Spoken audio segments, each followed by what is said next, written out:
Let's go to David in Raleigh, North Carolina, one of the most beautiful cities in the country. What's up, David? Hey, John. Thank you so much to you and mostly Kelly, I guess, for having me on the show. Come on! I'm sorry. Hey, listen, she called last night and was like, I've got like 7 calls. And I said, we're getting David on this show. Just kidding. That didn't happen at all. Fake news. Fake. And that fake news is fake news. How do you like them apples? I'm just kidding. David, yes, you can thank Kelly. She's the best and great and wonderful and brilliant and blah, blah. So anyway, hey, Brother David, what is up, man? Well, I just want to say I've got so much respect for you and what you do and how you approach mental health. So just thank you for what you do. I'm grateful for you too, John. Oh, I see what you did there. Thanks, man. So, hey, I'm grateful for you too. So what's up, man? Yeah, so I got a call from my mom 2 weeks ago saying that my brother, who was deployed in Afghanistan, was one of the 13 service members killed in the Kabul bombing. Come on, man. I'm so sorry. Wow. Yeah, it's complex because my mom just remarried 2 years ago. Okay. And I've only met the guy once.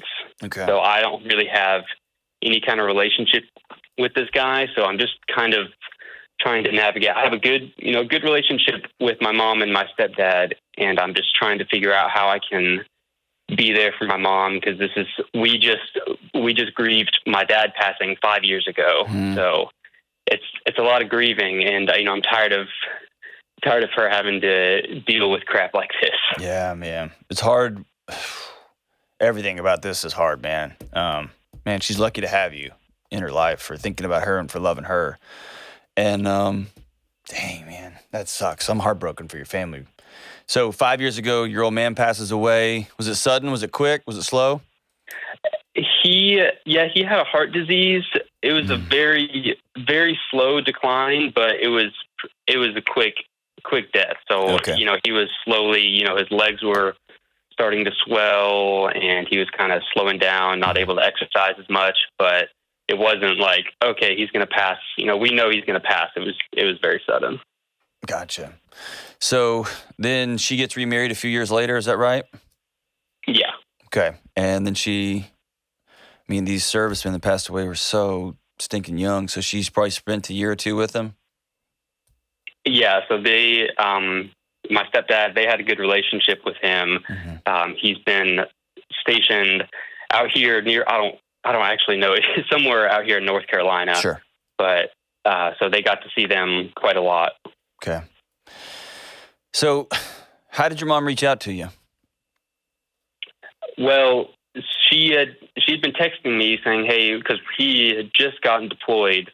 My stepbrother just got deployed like several days before it happened. So it was, hey, pray for Ryan. He's going to Afghanistan. Yeah. And then on Thursday, it was, hey, we haven't heard from him. Be praying that he's safe. Mm-hmm. And then I wake up to a call from her, and she's not one to have a quick conversation, but it was very quick. He was just killed. Mm-hmm. Pray for your stepdad. Yeah. Man. Whew, man. So have you been able to see your mom in person? No. Okay. She's there over in Tennessee, so it's a bit of a drive. Okay.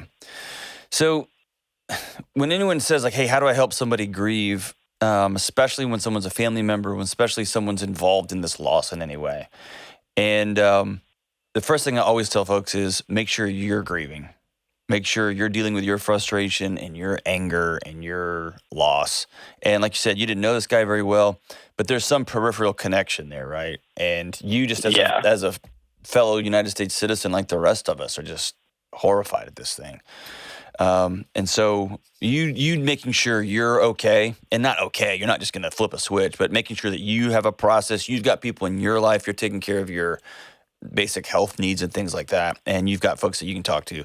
That's super critical to make sure you can be whole in the presence of somebody who's hurting, right? I think it's worth, how old are you, man? I'm 23. 23. are you working? Are you in school? What are you doing right now? Yeah, I'm married and I'm self-employed. Okay. If at all possible, I think being in proximity with your mom, even if it's 24 or 48 hours, is really valuable right now. Being able to let her touch you and hug you and kiss your face and hold her hand feels like what would what am I going to do? I'm just going to sit there. And I would tell you, yes, absolutely. You'll just sit there. And maybe you take her by the hand and you'll go get some breakfast or go to dinner or something together. You are able to hug your father-in-law, your stepdad, if you will, not father-in-law, your stepdad. You're able to hug him. And again, he didn't know you that well, but he's connected in different ways.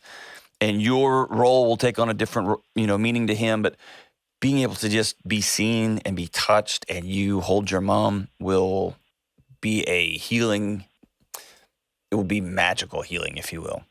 And so if you can knock off 48 hours, I know it's a long drive, it's an exhausting drive, but if you can make that drive or catch a flight and go hug your mom, I would really recommend that. I've done turnaround trips like that for drive 12 hours or 9 hours for 10 hours of sitting by somebody to then turn around and drive another 9 or 10 or 11 hours back. Those moments are magical and they are a gift and they are few and far between. As trying to love somebody and help them grieve long distance, the magic here is not, I keep saying magic because it's a mystical process in many ways. The magic is to not try to fix your mom. You can't take away her hurt. You can't take away her disbelief. You can't take away, this is a big one, right? This one's got a lot of baggage to it because there's so many different voices weighing in, and every time she turns on the news, there it is. And every time she doesn't turn on the news, there it is. And Facebook groups and texting and the military processionals, all that stuff is just this reminder and this constant reminder, and it's part of the healing process. And so not trying to get caught up in a trap of, hey, Mom, here's what you need to do, but more of, hey, Mom, how are you? How's today? How was yesterday? Mm-hmm. And not always doing it through text, but setting up time when I'm going to call Mom, I'm going to hear her voice, and she needs to hear your voice. Does that make sense? Yeah. What has the last few weeks been like for y'all? Are you talking to her? Is she weeping? I mean, how is she doing? Yeah. So I called her. I gave them a day or two for the, just because I didn't want to talk to them when they're just in complete shock. So I called her in like 2 or 3 days after, which obviously still in shock, but I called her just to say, hey, how are you? What's it been like? And it was, I could tell that they had been kind of crying a lot, and they said, lots of ups and downs, but mostly just crap about news stations trying to get a hold of them, trying to interview them, been approached by some major film industries about already filming a documentary and trying to interview them. So it's a lot of dealing with a lot of crap like that. So here's something else. My house, and a lot of this credit to my wife, 'cause she's amazing, but my house has become a place that people will escape to. They'll come from all over the country and come spend a couple of days or a week or two and get away. And it may be that you reaching out to your mom and saying, I want to invite you to Raleigh. Y'all get off the grid. Turn your phones off and just come see us. Y'all need to be able to heal where people don't know where you live. They're not going to sit outside your house. They're not going to follow you to the grocery store. And media and film, they can be relentless. And maybe offering a safe place for her to come visit you. And you have a little one? No, we don't. Okay. Do you have a dog? No, we've got just a spare bedroom. All right, get a dog and tell your mom, I don't know, be one of those people that says things like grand dog or whatever. Those people who have animals and they try to anthropomorphize them into humans. Do that. Do something. Tell her you got a squirrel in the backyard that needs her grand squirrel or something. But invite her to come stay with you. She probably won't, but really open that up. And yeah, I really think you need to go see her face to face. So this happened today, and I'll keep this as broad as possible because I want to keep my friend's personal life personal. But we got a call this morning that a friend's people that, like some of our closest friends on the whole planet, they had called 911. One of them was real sick and ended up going to the hospital this morning. So I'm waiting to hear after this show. I'll get some updates on the way things are going. When I heard that, I immediately picked up the phone and called. And so this idea of I know they're grieving and I don't want to get in the middle of that. If you love them and you're connected, get in the middle. Let people know that you're thinking about them. Can I do anything? How are you? Because a lot of people, like you mentioned, will call because they want something. They want to know information. They want to know how the grieving people are going to make me feel better because I'm scared and I'm alone and I'm angry too. And there's something about just cutting through that stuff and saying, I'm your son. How are you? Right? So I would encourage you to not wait. They'll tell you. They won't answer the phone. The guy I called this morning, whose wife is in the hospital, he didn't answer, but he knows that I love him. And I left him a message and said, don't call me back. Just want you to know I'm thinking about you, praying about you. I'm thinking, if you need anything, holler at me. And I just want to check in on you. Those kind of things, people won't always remember what you said. They'll remember that they heard your voice. They'll remember that they saw your face. And so you lean in against your own discomfort and you call your mom every day. Make sure she's doing okay. Invite her to see you. You show up. But there's going to be a process about touch and care and connection in these moments. Don't try to fix your mom. She's going to have a hard grieving season. Your stepdad especially is going to have a hard grieving season. Just think of how can I be with, not how can I fix. Does that make sense?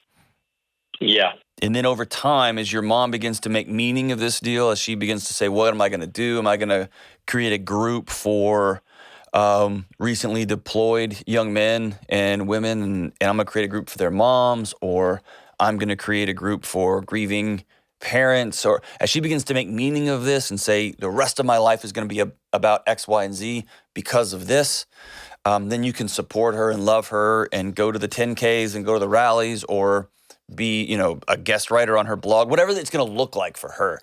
But she's going to always know you were there and you're walking alongside her. And again, I want to remind you, you were peripherally, is that a right word? You were connected to this, 6 degrees of Kevin Bacon, but you're still connected to it.